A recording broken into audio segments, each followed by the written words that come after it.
Yeah, so like Anthony said, building a B2B outbound strategy from scratch.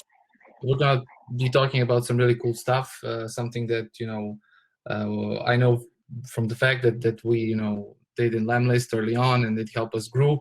So I'm just gonna quickly run through slides. Anthony did a good job introducing me so far, so far. But if anybody wants to connect, I'm pushing LinkedIn and Clubhouse. I'm most active there at the moment. I like to brag that I was the first person to get a salary from Lemlist. I've joined right after the beta, and I've been there from the start. And right now I work as a head of growth. We recently crossed 5 million ARR in a little over 3 years, no funding. And today I'm going to share probably the two out of three most crucial tactics we ever did that help us get there.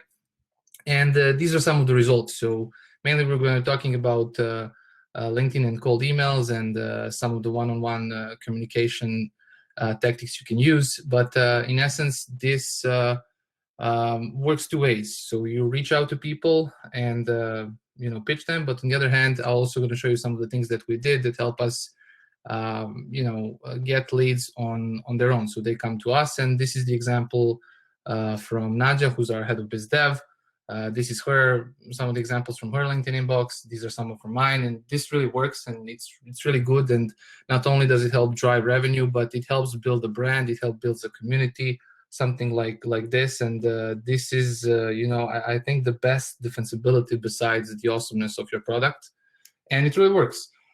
It's also really useful. The tactics you're about to see are really useful to get a lot of views. I guess in total we have more than 1 million views when you combine all our LinkedIn profiles as well as the company and the private profiles. Private profiles obviously being a lot bigger than the company one. And it's a great distribution channel, and it's also he has a huge networking benefits. I guess everybody in the Balkans will understand what's on the left, but it's the same drill. These are great because it gives you a trifecta effect. Let's call it like this. So it helps you drive sales. It helps you do some cool things in the growth marketing department, but it also allows you to do networking on the side, which is, these benefits you simply cannot qualify enough. And we're going to walk through everything. This is the plan. So first, how to define your target audience, then LinkedIn as your growth and networking channel, and finally we're going to be going really specifics into sales and how can you connect this to the main KPIs of the product. And I guess I always like to start with this. So Josh Thompson is somebody who's also been with Lemlist from day one. This is our target persona. This is our, let's call it like a main vertical that we went for first. So just for context purposes, after the product hunt and AppSumo, this kind of like concludes the first breakthrough of Lemlist, and afterwards we fine-tune this a lot. And I guess anybody who's in growth marketing and sales has seen this a lot. Somebody says it's like a cliche, like what the hell, I'm going to use path to purchase or hobbies of my target persona. But I guess when you're building this, the key is to list all the details that are beneficial for the outcomes that you're trying to pursue. And what I mean by that is, in sales, you want to know the pains, you want to know the current challenges, you want to know what the company or the team or the individual wants to achieve. From the marketing standpoint, and what's important to me is I want to understand where they spend time online. And when I understand when they spend time online, I can analyze, the content they see, they like to see, in which format, which channel, what's the most popular community, and all of these details then save you time and help you prioritize things. And this is the reason why we prioritize LinkedIn and cold emails, because everybody was there, and every single data point was there already. And if you do it like us, like Josh Thompson, or you do it with the characters of your TV show, the Jon Snows, the Heisenbergs, and the Jesse Pinksman of the world, totally fine. Just put the data and customer insights that you really need. I cannot stress enough how important this is and how much time it will save down the line. You don't have to nail it from immediately. Customer personas and verticals within it will change over time as you grow, but it's really key to have these details and making it easy to go to them. And so first demand look like you can do a simple search on Google, and I guess all these things will be beneficial even if you find the product market fit so far. If you haven't, or you're having doubts, These are some simple things that you can do to confirm it. Do a simple search and see how many people are searching for something, but do it like a nerd. Go through everything, go through simple things and confirm demand. Once you confirm demand, if you're into know a little bit about SEO, you can just use a tool like Ahrefs or something to just widen your horizons. And once you know where to look at, the things appear on their own. It's free. Even if you don't use the tool, you have a bunch of Chrome extensions that can help you confirm the demand and see what are all the topics and fields you can use for customer insights on one hand, and on the other for some of the future campaigns you're about to run. LinkedIn Search and Sales Navigator is something that is rather obvious, but the filters that LinkedIn gives you, even if you are not a Navigator user, I'm not. I still use the free search, but sometimes I steal profiles from my colleagues if I need a Navigator. But in any case, both give you an outstanding amount of data that you can use, that you can scrape later on, or whatever is that you want to do.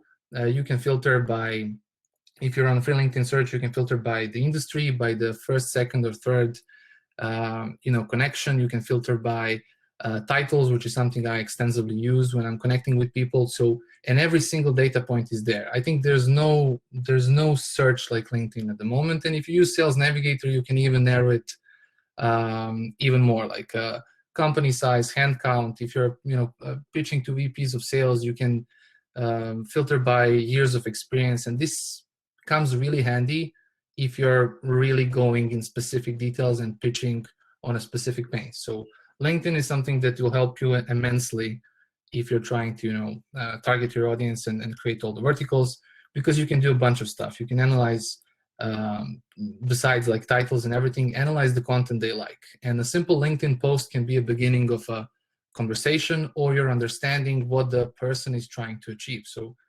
everything is there, literally. And even if you do it through the company, you can just see who works at Lemlist in the sales team. And if you're having a product, if you're pitching a product that's into sales, you can easily see the organization, who's the lead, who's working on what are the goals, what are they posting, what are the people they're connected with. And these are all the details that are, that can be leveraged.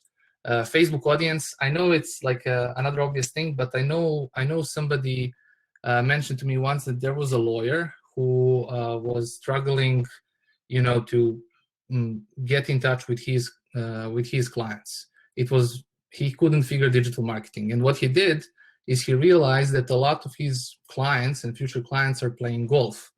So he started creating golf clubs, golf newsletters, and every single client, I think over 80% that he did, that he signs, plays golf, and he meets them at golf courses, or talking about golf in some of the communities. And Facebook Audience Insight is such like a helicopter view of these things, that you can see that people who like Lemlist appears to like MBA. If they like MBA, then this is a potential a topic that we can somehow investigate, maybe put it into content or something like this. This comes really handy for creative people, and Facebook Audience Insights can show you something like this. But I guess the most important thing are communities. You have a bunch of communities, but never join and just blast people from all sides with sales pitches. Use it for research. Use Facebook, saving posts and everything. Organize it like a professional, because these things will give you every single thing you need about a specific vertical. So SaaS growth hackers and SaaSers, entrepreneurs, and everybody, founders. This is our main audience, one of the main audiences at least, and everybody is in there. And I can find ideas for sales pitches. I can find ideas for how recruiters use cold emails to recruit startup talent. Even they are in there, and you get a lot of details. And even better than that is creating your own community. And we did this from the start. And this is one of the smartest decisions we ever made, because everything that came, for example, the best example is Lemworm. Lemworm is our email deliverability, let's say, feature. It automatically warms up your emails, and it's our second biggest differentiator on the market. People come and use Lemlist just because of that. Today we released a specific package just for that, and the idea came from the community. The idea came from a user who was interested in doing it manually. There were like many posts around this topic, and we realized, okay, people need this, but instead of doing it manually, maybe we can create something, automatically. And then we developed something that we thought it was cool, but months in the future it became not a differentiator, but kind of like a standalone product. And it opened a whole set of people who are just interested in email deliverability. So creating your community is one of the best things you can do for your business. Maybe that's not on Facebook. You can, depending on this for us was really key. Reddit and Quora is super useful for research, especially Reddit, and take it from a guy who used it in both good and bad ways. I got really good success from both platforms. I also been banned from some subreddits in that thread. So these are really good for research. Really, really good, especially Reddit. And finally, a hack you might not know. We use this in sales a lot. So we go through a job ad and see what are is the company currently hiring in sales? What are the goals of somebody who's at the VP level? What are the pains of somebody who's at the SDR level? And then we use this to create pitches. So if you see that company is hiring, that means that they are expanding, they're more open to negotiate. And these are like all the places where you can, like I said, get a lot of details and save time in both sales and marketing, besides, confirming your product market fit. And then, like, when you glue this all together, the first thing, like, we can talk about is LinkedIn as your growth and networking channel. And besides me being a Kobe Bryant obsessed fan, there are two ways in which you can use LinkedIn. When you say LinkedIn, people say, okay, but yeah, if I have a smaller profile, maybe it's not going to work. It takes a lot of time, but there are two ways in which you can use them. You can use them to connect with your audience, and you can use it to turn your profile into lead gen. You can use it for short-term sprints to generate fast results, fast traction. And I'm going to show you that, but also going to show you how to play the long-term game and run the marathon, and then make your LinkedIn profile into something cool. Like my profile, for example, is far from being big, but on a weekly level, I always get DMs from people either excited to use Lemlist, either they're users or they just want to talk about a specific growth marketing thing. But you build your network and everything. But to get back onto the point, like short-term stuff.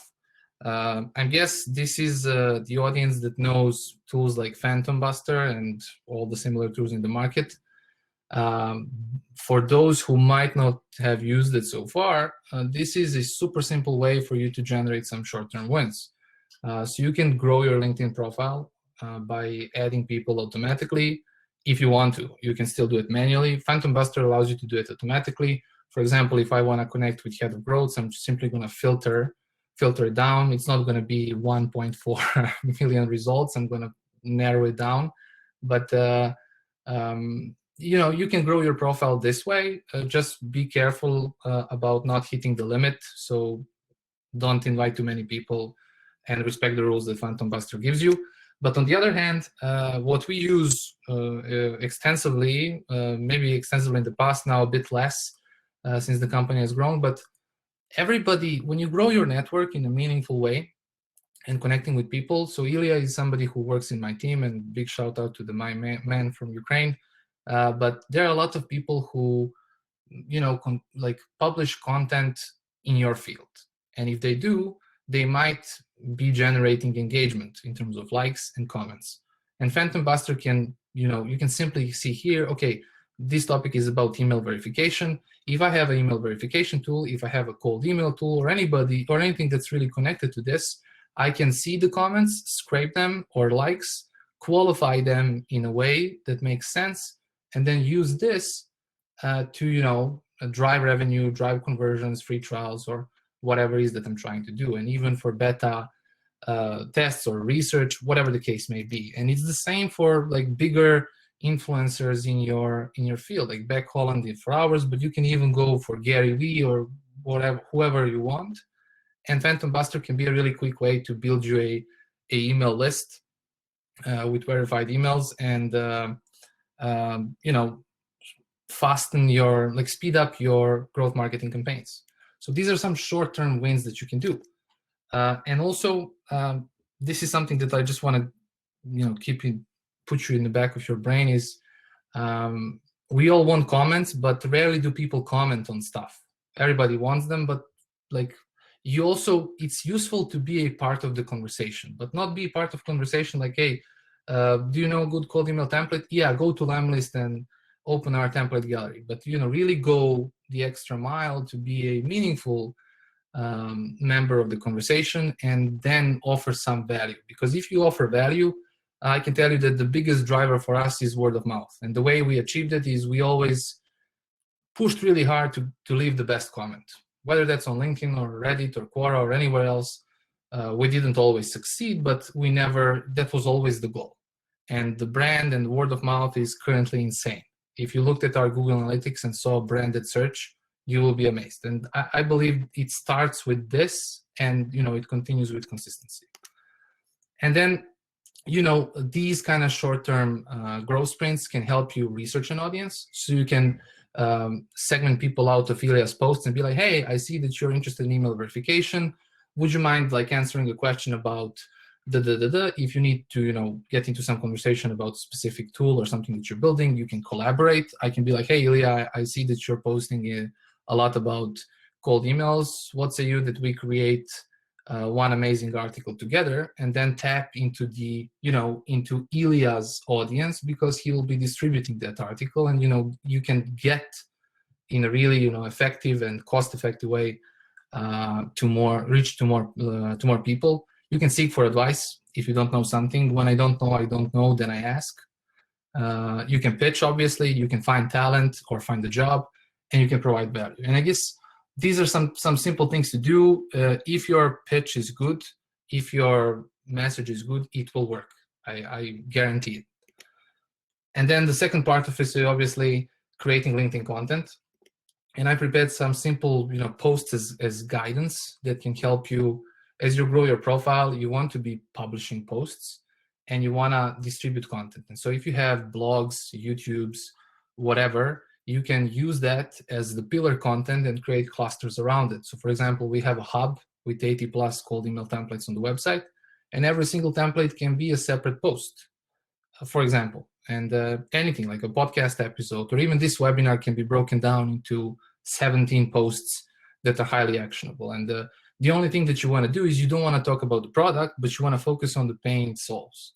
And within our team, everybody is posting on LinkedIn, literally everybody. And this example is like tear down of an email and giving you advice on how you can send cold emails that will work. And whether you choose to use Lemlist or not, that's up to you or anybody who sees this post. But the coolest thing is the coffee cup image, and this is one of obviously the main features of Lemlist. So people get excited about it. They go and see the template, adapt it to their own style, and this is a simple way to create content on LinkedIn that's connected to your product, but that's not really sales. Another thing is to connect with people that are highly influential, like Aaron Ross, for example. But we had a bunch of people come to our interviews and join us at some of content collaborations. And it's always good to connect with them because, like I said, if they share it, especially if they have huge profiles, and if you can create win-win scenarios with them, you're getting exposure, you're getting free awareness through them. And Aaron Ross webinar did this for us, for example. And it's an old post. It was, screenshot is also, but it was like a couple of months ago.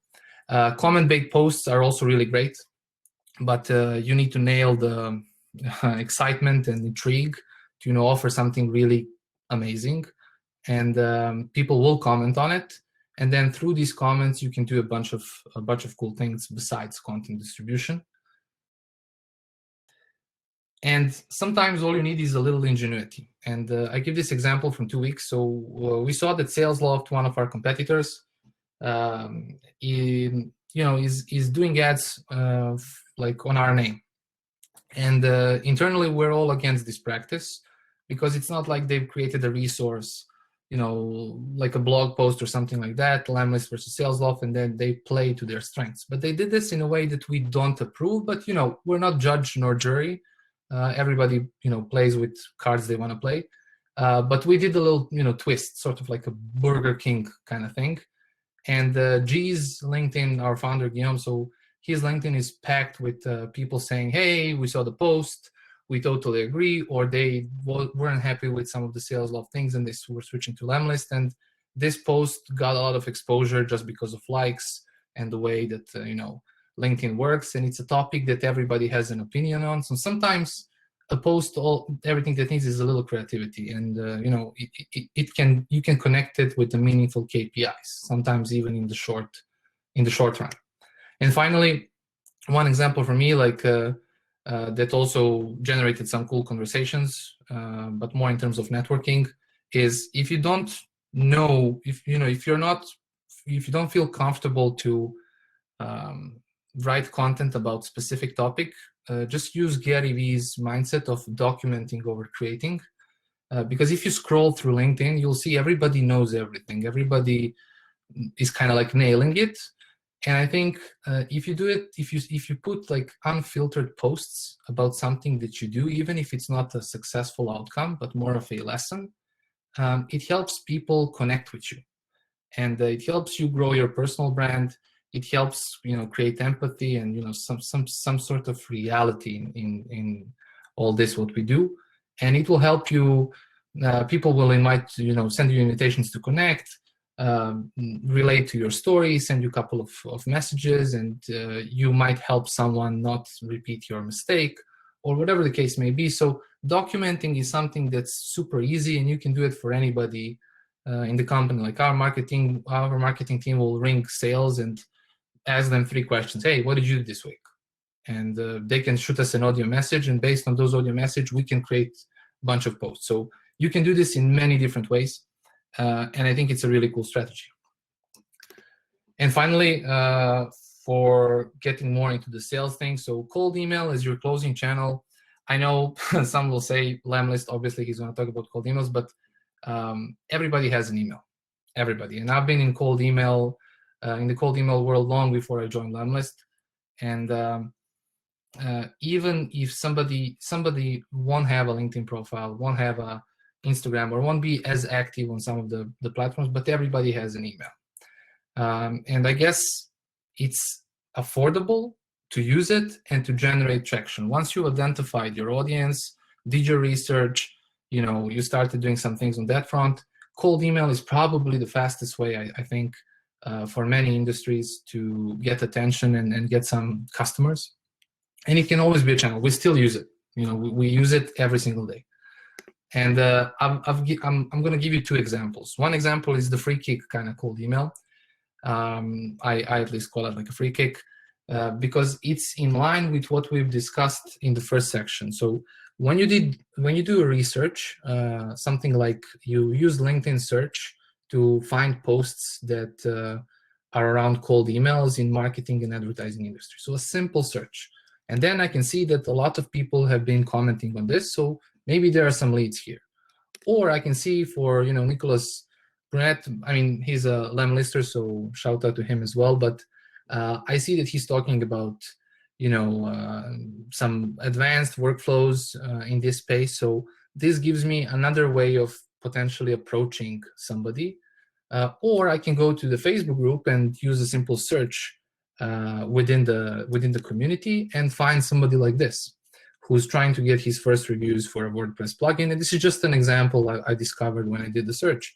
And this can be used to create an email, like something like this. And this is why I call it kind of like a free kick. You don't spend a lot of time on research, but you still get a really good stuff that you can use to pitch and convert people. Because 50% of success of an email depends on how well you do your research. So don't skip it. And if you see it like this, like everything you see in pink is a variable. So I can see that 20 people are talking about getting more reviews or creating Google Chrome plugins or whatever. And I can segment my list, put a simple CSV file, and do it like this. So, and I attack the pain from the start. So it's a recent post. And in the subject line, he immediately sets the expectation what I'm going to talk about. And then I build a connection really quickly. And instead of pitching Lemlist, I lead by example, because I did run some Lemlist reviews campaigns as Lemlist's head of growth, and I can show him my campaign and give him advice, provide him value, and if he decides to use Lemlist, great, mission successful. If he doesn't, I've still maybe got a reply from him. He's gonna say, oh, Vuk, send me a cool email or something like that. And the value is really in this particular template. So personalized video, where I literally shoot a quick long video and walk him through my campaign, unfiltered way. And if I want to schedule calls, I can add something like that. We have like a dynamic landing page instead of a link in the email that contains a Calendly. And the cool thing about this Calendly is it eliminates friction. So people can book meetings right after they watch a video. Everything is in one place. And that page can be optimized for every person individually. So from the text to the logos, to the image, whatever you want. So it gives that feel of a tailor-made suit or a tailor-made dress for the person that's consuming this content. And this is how you use all the research tips I gave you initially to create some powerful cold emails. The only thing that you want to think about is how you structure your lists. Connect them around a similar pain point, connect them about a similar solution where your product can help. So if I see that a lot of people are talking about email deliverability, I can put I can focus the pitch on cold emails, and everything you saw in pink here is a variable. So getting reviews from your plugin hard, it's a variable. It's called subject line. The SaaS Growth Hacks group on Facebook, it's a variable, it's a community. And everything is pulled automatically from your CSV file. You don't have to do a thing. You can even integrate the sheet with your cold email tool and, save time on some boring stuff so you can focus on doing the research and writing the best sentences. And it will work. I guarantee it. And the other thing for everybody who's in marketing, one of the campaigns that really helped us get some awareness. So when we reached 250K in ARR, so it was in 2019, when we reached that number, we realized that podcasts can be a good awareness channel, but really important podcasts like the SaaS podcast by Omer Khan. Later on, when we grew even bigger, we realized that a webinar and calling into like people who are authoritative and experts in our field, it can also be really good for awareness. So doing a campaign like this can really be useful. And this is where you will see how my CSV files tend to look. So this was the getting Guillaume on podcasts. So I grab the information I need, really simple. I go to Listen Notes, which is a search engine for podcasts. I found what I want. And I have this sentence, which is a unique intro line for every prospect. And this is what made email feel different for every single podcast host in my list. And if you see the email, this is how it looks. So it starts from a subject line that's really in line with what I'm trying to do. And this is that sentence that gives that feel of uniqueness. And if you see what was the sentences, I literally went through every single podcast. I listen to podcasts obsessively as well, so it wasn't that big of a change. But I listened to 5 or 10 minutes of a single episode and write a meaningful comment, a genuine, meaningful comment, and it worked.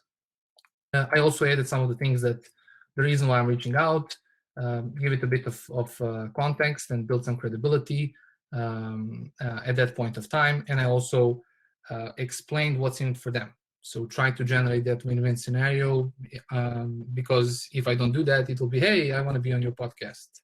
Great. So those are kind of some of the tips on cold email structures that you can use. For podcasts, you can be a bit more salesy because they expect you to pitch. But in the sales campaigns, you don't want to be that obvious. You want to be you want to show that you did your homework, and you want to be the problem solver in a way, if I can call it like this. And the results that we get are really good. And it's the same approach for inviting people, from inviting, John Barrows, Rand Fishkin, Tim Solo, like the people who I used to follow 5 years ago. I got replies from them, and it was really cool. And this cold email template has 2 unique sentences that have that I label as tiramisu, just because they'll cold email, but cold but sweet. This is like an internal joke of ours, story for later. But one is a unique intro line, one is a unique topic suggestion. And in the cold email, it looks like this. So no images, even if you want to do text only, it works brilliantly as long as it's meaningful, genuine, and relevant to the person that's going to open and read this. Like I said, unique intro line, unique proposal, and what's in it for them. To get even more replies, and some credibility as always. I always want to put something like this in here, and these were the results. Like people who are extremely busy, they still found time to join our webinar and do some cool content together. Yeah, if you want to get access, I guess you can just grab your phone or just go to our website, whatever you want. So there are 80+ cold emails, all free, all accessible, no sign up, no opt-in. Just grab them, and my advice is adapt them to your style and to what your audience wants. So don't just copy paste blindly, adapt it to your own style, and don't rush. This is maybe my final tip around cold emailing. Don't rush into sending a lot of emails in one single day or a week. The objective of to crush this channel, the objective is not to send as many emails as you can. The objective is to get as many conversions as you can. So start by sending 100 or 200 max emails a week, and if you send 100, the goal is to convert 10. The less emails you send, not only will email providers appreciate that, because you're not, obsessively blasting people, but you'll have more time to, qualify people, find some interesting things on which you can connect, and you'll have far more success in terms of reply and conversion rates. And if you need some inspiration, like I said, just go here and everything is available. And yeah, this kind of brings it to an end. I hope I'm in a half an hour time span, but these are some of the things we also did: content marketing, community, testimonials, Lemlisters of the week, webinars, viral campaigns, such as, I don't know if you saw the latest stunt that we did with investor, raising capital, raising 20 million, and of course some website sprints. So if you want to talk about this, it's also perfectly fine. But hopefully this was interesting and useful to you, and it will help you to do an even better job that we did. But if you do it, like I said, with all the details, I'm 100% confident it will work like crazy. Sweet, thank you very much. So let's do a couple questions that came up in the chat, and then we'll switch over to the other session, which is the panel. It's got like a separate room set up. Maybe it would have been easier to have it all be in one, but this is so first of all, Stefan asked, also, first of all, can you make those slides available to everybody to download either now or after the chat? Yeah, I can. Okay, sweet. Yeah, so Stefan asked, when you're kind of like a technical question, when you're sending these emails from Lemlist, are those from a Lemlist server, or are you guys using AWS or SendGrid in the background? No, you connect your email. You have your own dedicated server. The algorithm is really powerful and maximized. It's proprietary. So Lemlist was made to boost your deliverability. I can personally guarantee you that. And you have your own server, and you have a powerful algorithm to back you up.